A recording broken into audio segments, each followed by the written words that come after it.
என்னங்க, நான் ரொம்ப நாளா கஷ்டப்பட்டுக்கிட்டே இருக்கிறேன். என்னுடைய கஷ்டத்துக்கு ஒரு முடிவே இல்ல. நான் ரொம்ப நாளா ஒரு வியாதியிலே இருக்கிறேன். இந்த வியாதி என்னை விட்டு போகவே மாட்டேங்குது.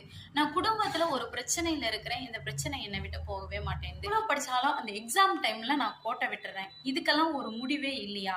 நான் என்னதான் பண்றது? அப்படின்னு சொல்லி நீங்க கேட்டுக்கிட்டு இருக்கீங்களா?